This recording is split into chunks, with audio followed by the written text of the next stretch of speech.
Hello दोस्तों, तो स्वागत है आपका आज मेरी ब्लॉग में। तो आज हम खड़े हैं पश्चिमी रेगिस्तान में, मतलब इंडिया के सबसे वेस्टर्न रेगिस्तान में, थार के रेगिस्तान में, जहाँ पे ओरिजिनली ऐसा बोलते हैं कि जहाँ यहाँ पे रेगिस्तान है। क्यों? रेगिस्तान की परिभाषा ये होती है, या उसकी डेफिनेशन बोल सकते हैं, ये होती है कि जहाँ पे पानी की सही मात्रा में उपलब्धता ना हो उसे रेगिस्तान बोलते हैं। तो यहाँ पे पानी की वैसे कमी है, तो आजकल तो पानी कमी इतनी है नहीं।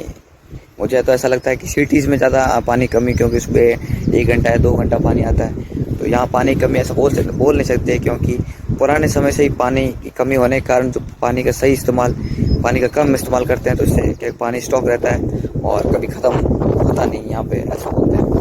और ग्राउंड वाटर लेवल है वो बहुत नीचे है, तो इससे कह सकते हैं हाँ यहाँ पानी ज़्यादा कम है। और अभी मैं खड़ा हूँ आपके जस्ट पश्चिमी रेगिस्तान में। तो यहाँ पे मेरे पीछे एक डोरा देख रहे हैं आप, यहाँ पे ऐसा लाइन बनी हुई है, जैसे पानी की लहरें जैसी जाती है ना, वो ठीक उसी प्रकार यहाँ पे जो ये लहरें टाइप में बना हुआ है। तो ये कि रेगिस्तान में पुराने समय से जो पानी समुद्र होने के एविडेंस होते हैं, उसको एविडेंस नहीं हो सकते क्योंकि धारी होती रहती है। तो जहाँ जहाँ जहाँ समुद्र सूखे हैं वहाँ पे रेगिस्तानों का निर्माण हुआ है। चाहे कचकारा ना हो तो हो सकता है वहाँ पानी होता हो, तो वो अभी सूख चुका, तो वहाँ पे मिट्टी ऐसी पाई जाती है। तो मिट्टी ये यहाँ रेगिस्तान इसलिए बोलते हैं कि यहाँ पे जो पेड़ पौधों की डेंसिटी है वो कम रहती है, बहुत कम रहती है।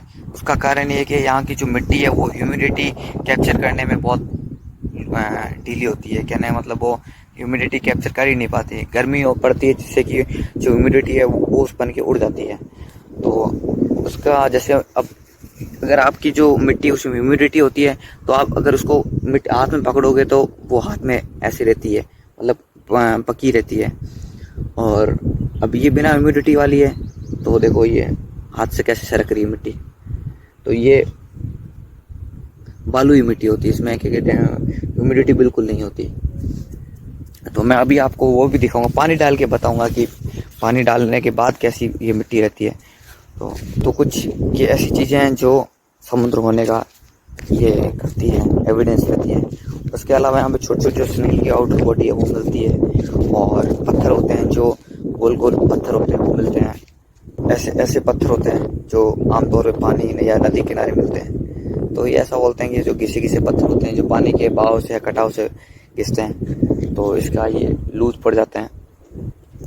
तो ये कुछ समुद्र होने के एविडेंस होते हैं। तो जब आप इसकी नीचे खुदाई करोगे तो आपको यहाँ पे मिल सकते हैं, जैसे मछली के दांत हो गए, या जैसलमेर में जहाँ फॉसिल्स पार्क है, जहाँ मिलियंस या बिलियंस ईयर अगो के जो पेड़ है वो पत्थर बन के है। तो ये एविडेंस है कि यहाँ पे पहले बहुत घना समुद्र हुआ है, यहाँ बहुत ज़्यादा डेंस वनस्पति रही होगी। तो गाइस, अब मेरे हाथ में ये पानी का जग है, तो इसमें अब मैं पानी का डाल के बताऊंगा आपको कि पानी सूखता कैसे। मतलब बहने का टाइम ही नहीं मिलता। ये जो बहने का टाइम है ये बिल्कुल नहीं मिलता। देखो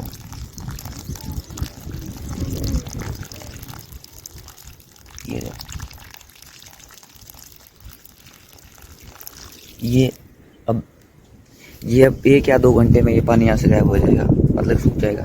तो अब अगर जिस मिट्टी में अगर ह्यूमिडिटी हो तो उसको पकड़ने पर वो ऐसी दिखती है, ठीक है। तो ये हाथ से तो नहीं निकल रही है ना।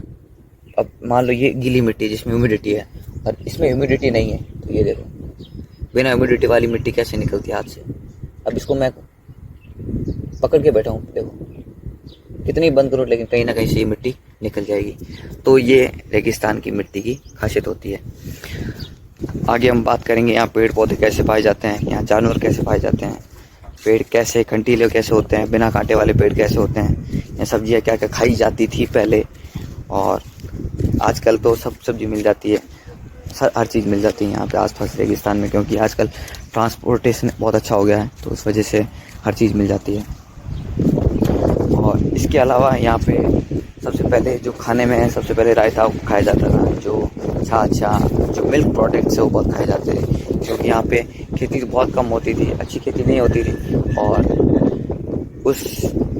जो डेयरी प्रोडक्ट्स जैसे घी, दूध, दही वो बहुत ज़्यादा खाया जाता है। तो आइए मैं आपको बता देता हूँ यहाँ पे पौधे कौन कौन से पाए जाते हैं। सबसे पहला जो ये पौधा होता है, पौधा बोल सकते हैं, झाड़ी बोल सकते हैं, क्योंकि ये झाड़ी टाइप में होते हैं। और इसको बोलते हैं बेर की झाड़ी। तो अभी ये क्या मई जून का महीना है, तो अभी ये सूख चुके हैं पूरे। तो यहाँ पे कुछ अभी पानी की पिछले जुलाई अगस्त के बाद थोड़ी थोड़ी बारिश ऐसे होती रहती है, जैसे वेस्टर्ली डिस्टर्बेंस वगैरह होते हैं तो या मावट वगैरह होती है, तो यहाँ बारिश होती रहती है।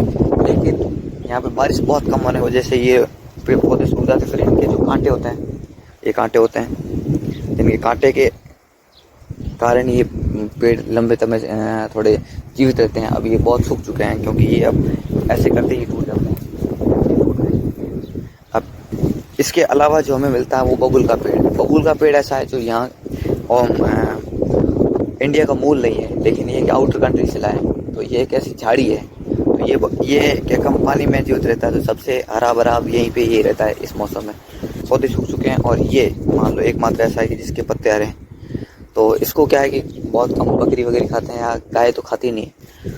कहने मतलब ये काम का नहीं है, लेकिन ये क्या है कि माहौल को ठंडा रखता है। जो सिर्फ हरा पौधा का टेम्परेचर गर्मियों में 50 डिग्री 51 डिग्री चला जाता है, तो उसको काबू में करने के लिए ये चीज़ें होती है जो ठंडा रखता है इस जगह को। क्योंकि मरुस्थल हमेशा आपको पता है या तो ठंडा होता है या गर्म होता है, तो सबसे गर्म मरुस्थल है। उसके बाद हमें देखने को मिलता है केर का पौधा। केर सांगरी की सब्जी का नाम तो अगर आप राजस्थान आते हो तो सुना ही होगा। तो केर होता है, तो उसको बोलते हैं केर। अब इसमें केर अभी तो लगी हुई नहीं है, लेकिन जो इसके अभी जो ये छोटे छोटे फूल लग रहे हैं, अब अगर आप देख सकते हो, तो छोटे छोटे फूल लग रहे हैं। अभी ये फूल है इसके, तो अभी इसमें केर बनेंगे। तो इसके बाद धीरे धीरे फिर कच्चे केर होते हैं, उसको तोड़ के फिर उसको लंबे समय तक रखना, तो उसको बॉईल करके फिर 2-3 दिन उसको नमक डाल के बॉईल करके रखते हैं। तो उससे क्या है कि उसमें खारापन निकल जाता है, और फिर उसको सुखा के रख देते हैं। फिर जब गर्मियों में पुराने समय में सब्जियां उपलब्ध नहीं हो पाती थी यहाँ पे, तो वो केर का इस्तेमाल करते थे, सांगरी इस्तेमाल करते थे। उसके अलावा भी ऐसे कई पौधे मिलते हैं जो कि इस रेगिस्तान की जो मिट्टी है अपरदन या सॉइल इरोजन बोल सकते हैं, जिससे उसको रोकने के लिए कुछ झाड़ियाँ मिलती है या कुछ पौधे मिलते हैं। तो उसके बाद हमें देखने को मिलता है जो खीप बोलते हैं, हमारे लोकल खीप इसलिए बोलते हैं। खीप तो इसका बहुत पुराने से नाम चलता आ रहा है, तो ये खीप ही है। इसका इस्तेमाल कि अपने जो घर के शेल्टर होते हैं, शेल्टर यहाँ पे जैसे गर्म मकान, तो ये इसका शेल्टर बनाने से मकान ठंडे रहते हैं गर्मियों में भी, और सर्दियों में गर्म रहते हैं। और ये खीप मैं बता रहा हूँ, तो ये है, तो ये अभी सूख चुका है,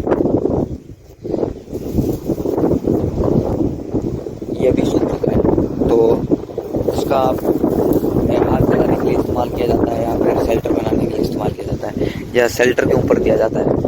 और तो यही छोटे छोटे प्रकार के पौधे हैं जो इस रेगिस्तान को हरा भरा बनाने में मदद करते हैं।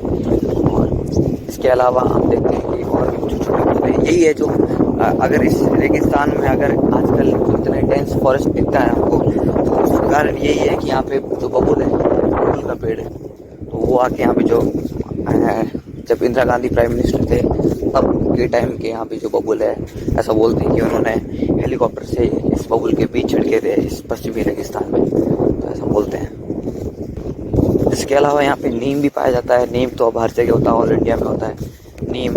और एक खेजड़ी, अब खेजड़ी दिखाऊंगा आपको खेजड़ी कैसे होती है। खेजड़ी भी यहाँ पे जो गर्मी में अगर खेजड़ी लेके बैठोगे तो सबसे ठंडी छाँव क्या खेजड़ी की रहती है। और खेजड़ी के बाद और भी कई प्रकार के पौधे होते हैं जो उग तो जाते हैं, लेकिन पानी की सही मात्रा या पानी ना मिलने पर वो पानी क्या बोलते हैं, पेड़ पौधे जल जाते हैं। ठीक है, अब मैं आपको दिखाऊंगा खेजड़ी का जो खेजड़ी होती है, तो उसको बनने में या उसको उगने में, अच्छी परिपक्व होने में लगभग 5 से 7 साल या 10 साल लगते हैं। तो 10 साल बाद एक अच्छी खेजड़ी का जो रूप है दिखने को मिलता है। और खेजड़ी की उम्र कम से कम 100 साल, 110 या 120 साल, 200 साल, कम से कम 200 साल या 180 साल, 90 साल तक चलती रहती है। ठीक है, तब तक वो सूखती नहीं है, वो हरी भरी रहती है। तो खेजड़ी एकमात्र ऐसा है कि वो भी बबुल की तरह पत्ते उसके हरे रहते हैं, क्योंकि वो क्या है, उनकी उसकी जो जड़ें होती है वो धरती के अंदर सीधा पानी की हो जाती है। तो 200 मीटर या 200 मीटर तो नहीं कह सकते, 50 फीट 60 फीट के गहरी जाती है।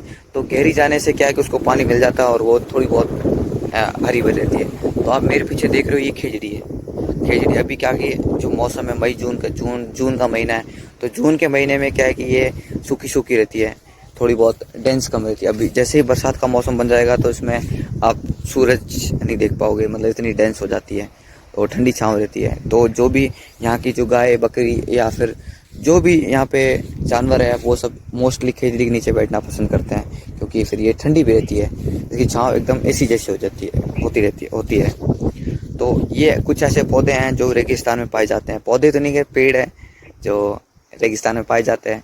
तो यहाँ पे अब पूछोगे अब जानवर क्या क्या पाए जाते हैं, तो जानवर सबसे पहले जो जहरीले सांप होते हैं, फिर छोटे छोटे गिरगिट होते हैं, और गाय बकरी पाए जाते हैं। ऊँट सबसे ज़्यादा पाया जाता है। ऊँट यहाँ पे ऐसा बोलते हैं कि ऊँट की जो भागने की स्पीड होती है वो लगभग 25-30 किलोमीटर है, यानी कि एक ट्रैक्टर भाग सकता है उसी सेम स्पीड से ऊँट भी भाग सकता है, जो आज के टाइम के ऊँट हैं। तो पुराने समय के तो ऊँट बहुत तेज़ भागते होंगे, 50-60 स्पीड मिनिमम भागते थे, और उनका स्टेमिना तगड़ा होता है, तो वो 10-12 किलोमीटर कंटिन्यू भागते हैं।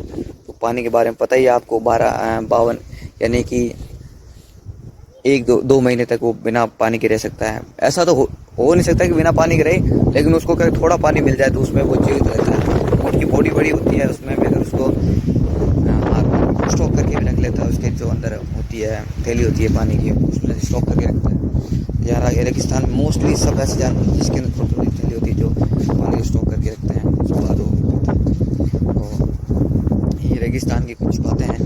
और रेगिस्तान देखने में बहुत अच्छा लगता है, लेकिन यहाँ की परिस्थितियाँ हैं जो काफ़ी कठिन होती है और चैलेंजिंग होती है। जब आप रेगिस्तान में रहना सीख जाते हो तो कोई भी ऐसी परेशानी होती है उसको आप एक्सेप्ट कर लेते हो और उसके खिलाफ लड़ जाते हो।